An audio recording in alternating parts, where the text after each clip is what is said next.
अस्सलाम वालेकुम। आज का जो हमारा टॉपिक है वो है translation. So what is translation? Translation is basically a step जिसमें जो मैसेंजर आरएनए का सीक्वेंस है उसको प्रोटीन सिंथेसिस के लिए यूज़ किया जाता है। So what is translation? A process of protein synthesis translates messenger RNA sequence to amino acids that constitute proteins. अब यहाँ पे ये एक डीएनए का सीक्वेंस है, देन ये यहाँ पे मैसेंजर आरएनए का सीक्वेंस बनाया गया और जिसके ये कोडॉन आपको शो हो रहे हैं, कोडॉन 1, कोडॉन 2 एंड कोडॉन 3। अब जो ये कोडॉन अमीनो एसिड इनकोड करेंगे फिर वो अमीनो एसिड लाया जाएगा और फिर उनको मिलाकर प्रोटीन बनाया जाएगी। सो अब कैसे वो प्रोटीन बनेगी वो हम देखेंगे आज के लेक्चर में। तो जिस तरह बाकी प्रोसीजर जैसे रेप्लिकेशन और ट्रांसक्रिप्शन में 3 स्टेप्स होते हैं, इनिशिएशन, एलोंगेशन और टर्मिनेशन, इसी तरह इसमें भी 3 स्टेप्स होंगे। सबसे पहला स्टेप है इनिशिएशन।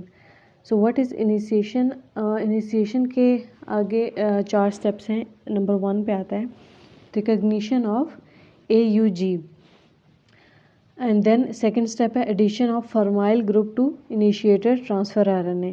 थर्ड है entry of initiator transfer RNA to P site. Fourth one is joining of large subunit ribosomal subunit. So हम 1 बाय 1 देखेंगे। सबसे पहले हम देखते हैं रिकॉग्निशन ऑफ AUG कैसे होती है। So what is AUG?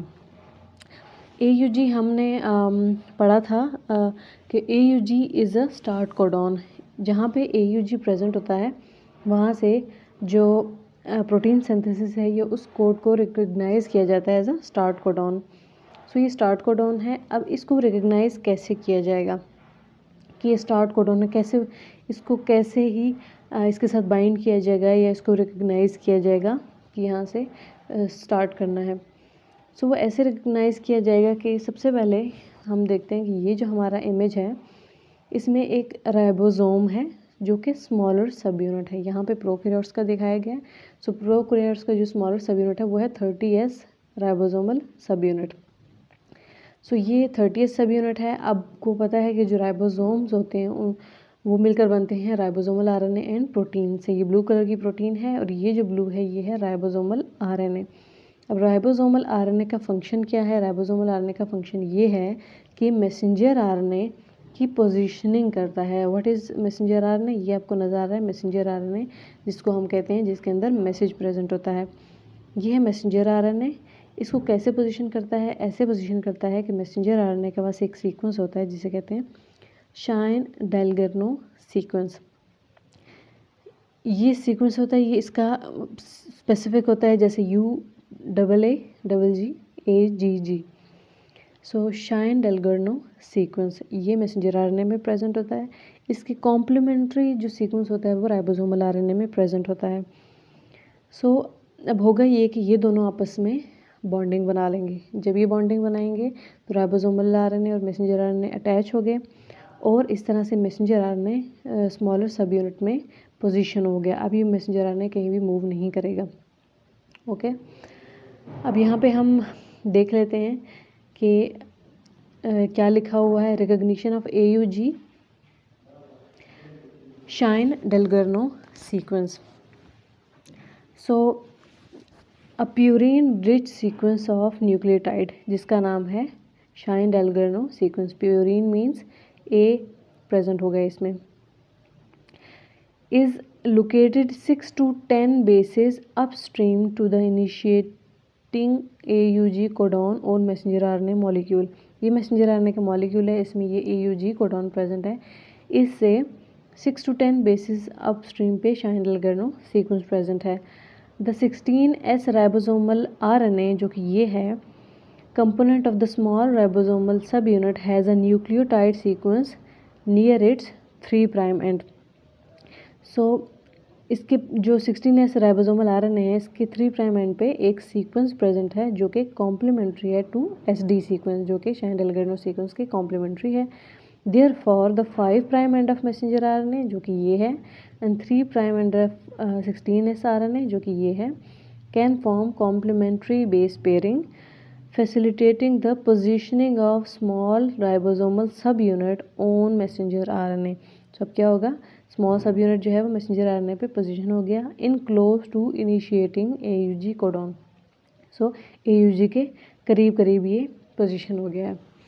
सो ये हो गई recognition in prokaryotes. So eukaryotes में कैसे पोजीशनिंग होगी, यूकैरियोट में ऐसी पोजीशनिंग होगी कि यूकैरियोट्स में शाइन डेलगार्डिनो सीक्वेंस प्रेजेंट नहीं होता। इंस्टेड आपको पता है कि मैसेंजर आरएनए के 5 प्राइम साइड पे कैप प्रेजेंट होती है। सो यूकैरियोट्स में उस कैप को रिकग्नाइज किया जाएगा, देन मूव किया जाएगा अंटिल स्टार्ट कोडॉन आ जाएगा। So eukaryotic messenger RNA do not have SD sequence. In eukaryotes, the small ribosomal subunits binds close to cap structure at 5 prime end of messenger RNA and move down the messenger RNA until it encounters the initiator AUG.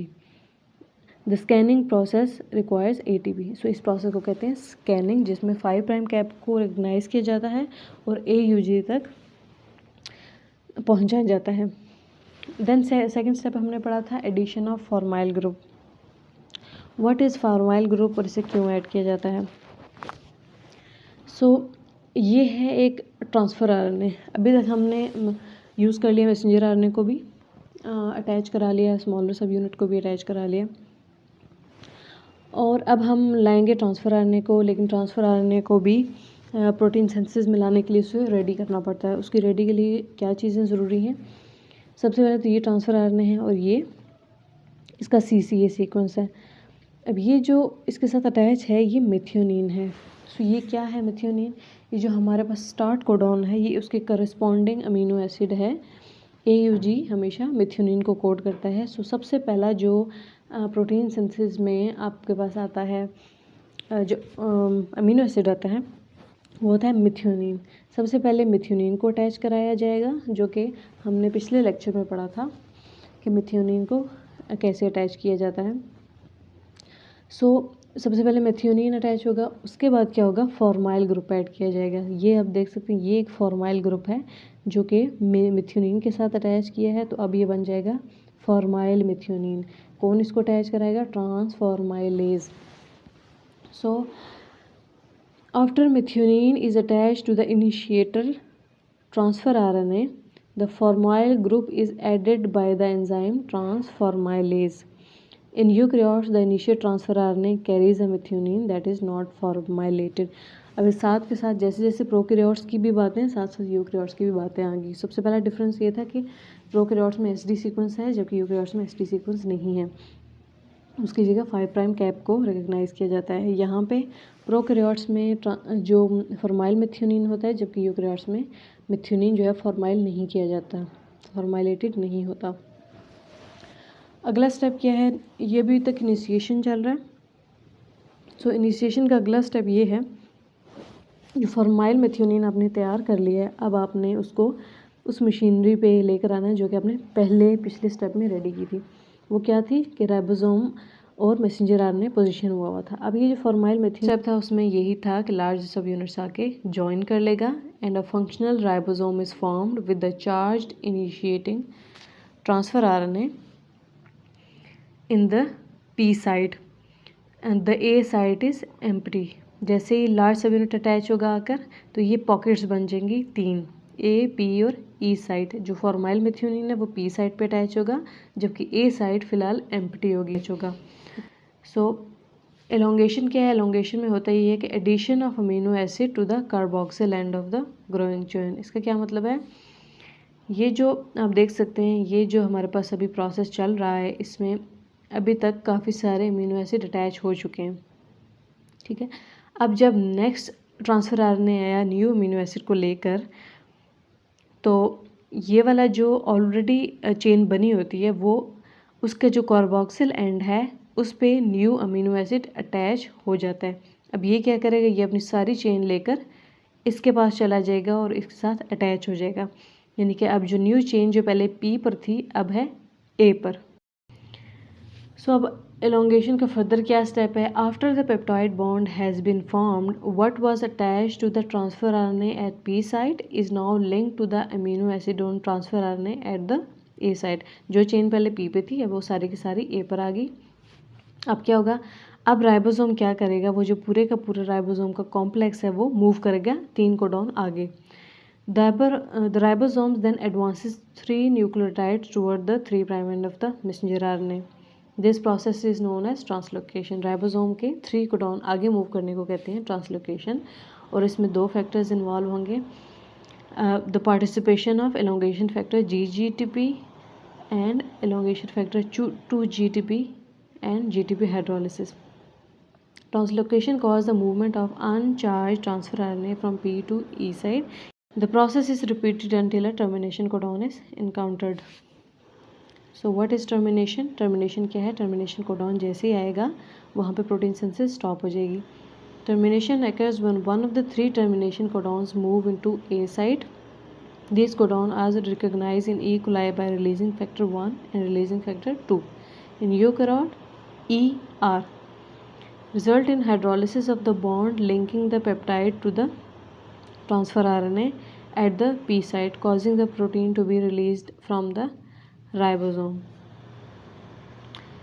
अब ये एक summary है जिसमें prokaryotes eukaryotes में जो factors involve हुए हैं वो लिखे हुए. इनिशिएशन फैक्टर प्रोकैरियोट्स में IF2GTP था और यूकैरियोट्स में EIF2GTP था.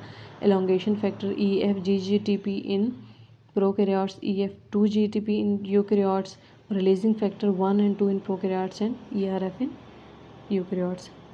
Then what is polysome? Polysome क्या है कि क्योंकि मैसेंजर आरएनए जो होता है यूकैरियोट्स को काफ़ी लॉन्ग होता है, सो उसके लिए अब ये है कि शॉर्ट टाइम में आपको मल्टीपल राइबोसोमल सब यूनिट्स या कॉम्प्लेक्स चाहिए होता है ताकि वो शॉर्ट टाइम में सारी प्रोटीन्स बन सकें. ये आप देख सकते हैं काफ़ी सारे राइबोसोम्स अटैच्ड हैं. Because of the length of most messenger RNase, more than 1 ribosome at a time can translate a message. Such a complex of 1 messenger RNA and number of ribosomes is called polysome. अब है post translation modification कि translation के बाद यानी protein जो बन जाती है उसके बाद क्या चेंजेस आती हैं. वो ज़रूरत के तहत जिस प्रोटीन को जो भी चाहिए होता है, जैसे फॉस्फोराइलेशन, फॉस्फेट ग्रुप ऐड किया जा सकता है. ग्लाइकोसाइलेशन जिसमें शुगर्स ऐड की जा सकती हैं. यूबिक्विटिनेशन, यूबिक्विटिन प्रोटीन जब ऐड की जाती है तो वो प्रोटीन को डिग्रेड के लिए टैग कर देती है. देन सोम्युलेशन जिसमें स्मॉल यूबिक्विटिन लाइक मॉडिफायर ऐड किए जाते हैं टारगेट प्रोटीन पे. देन डाइसल्फाइड बॉन्ड भी ऐड किए जा सकते हैं. देन एसिटाइल ग्रुप ऐड किए जा सकते हैं. Then lipid, then methyl group and then hydroxyl groups. So ये एक टेबल है जो एक प्रैक्टिस के लिए है, तो you can practice on this and thank you.